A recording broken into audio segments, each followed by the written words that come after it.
Hello, welcome to Sephra's World. My name is Sephra, and this is my world for a very long time. Welcome to Isolation Station. Yeah.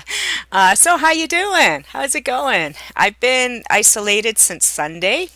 I've had two outings. One was on Tuesday to throw out my garbage two doors down, so I geared all up with my mask and my gloves and all of that, my little wipes for all the doors.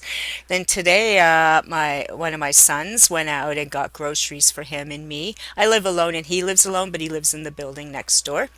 So he went to Sobeys and he said it was pretty empty and there was lots of stuff and big sales, and he came back with, he brought me meat and vegetables and soups and juices and coffee and everything. So, don't be freaking out in the stores. No panic buying. We both had a few weeks ago, we started just buying a little extra every time we went grocery shopping. We tend to go together because I have a car, so, it's easier.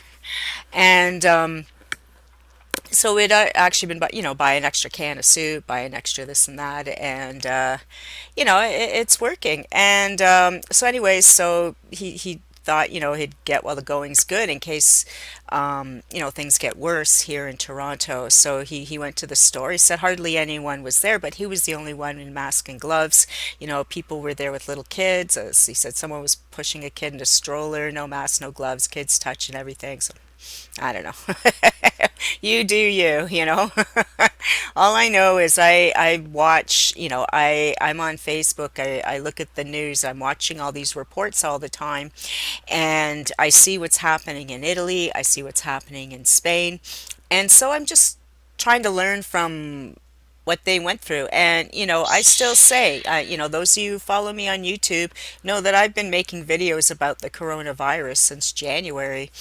And I wish our leaders had been more proactive with, were as scared as I was back then. Anyways, we can't dwell on the past, we can only move forward. And you know what, warriors? Self-isolation warriors, we are doing the best we can. I'm that person who's always at rallies, I'm always at marches. I march for women's rights, the lesbian gay rights. I march for legalizing weed. I marched against the nukes when I was younger. I marching against a bazillion different types of wars and so on. So I'm one of those, let's get to the streets and yell till we get stuff done, right? But now we the march is we all stay in our homes and don't come out. That's the march now. And that's easy for most of us. You just stay in your apartment, you stay in your house, and you shut that door and don't open it till the tornado's blown over. That's right. Or you might end up in Oz.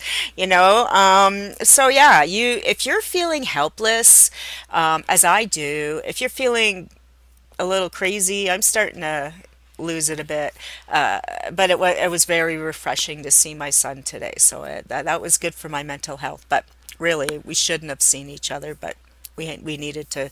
It's better to go out today than when things get really bad. So sorry, my phone keeps going off. Uh, so if you're feeling like you can't do anything in this, if the world's going crazy around you, this illness is spreading like a plague. It is a plague. Um, you can take action simply by not going outside. That's all you have to do. And, I know it can be stressful when you have little kids and they don't understand and you're getting on each other's nerves. But you know what? This is the easiest war to fight ever. You stay inside. We still have, as far as I know, everyone still has electricity. We still have internet. We have water. So this is your time to Netflix and chill for like 18 hours in a row and then take a nap. Like this is the vacation you've always wanted. And I know some of you still have to work, but things will be shutting down slowly, except for those of you who are our heroes, our true heroes, the medical profession, fire, police, TTC workers, delivery people, the postal service, all the delivery people, the taxis, the truckers, the people, the cashiers, the people that are keeping the train going. All of you with all your working parts, though you are amazing heroes. But all the rest of us can be heroes by not burdening those people.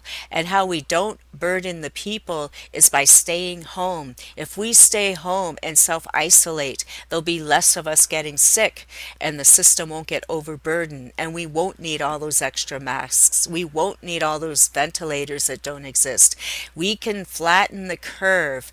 We can stop the spread just by staying home. And as they keep saying here in Toronto on the news and on the special updates, staying home and self isolating is not meeting people for coffee. It's not having kids over for a play date. It's not hanging out in the park.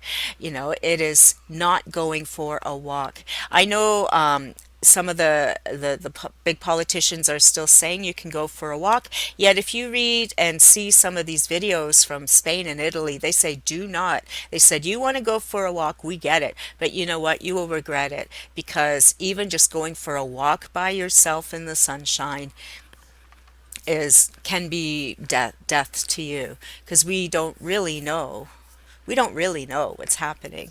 And also, if you go for a walk, let's say you got your hazmat suit, go for a walk, like, what if you get bit by an animal, or someone comes up and punches you because they're assholes, or they spit on you because they think it's funny, they got the corona and they're gonna, all this because people are crazy. There are a lot of crazy people. Maybe I'm one of them, but I'm safely in my home. So, even if you think you can go for a walk, and you're jogging along and you're breathing in. I saw someone today jog 6 miles.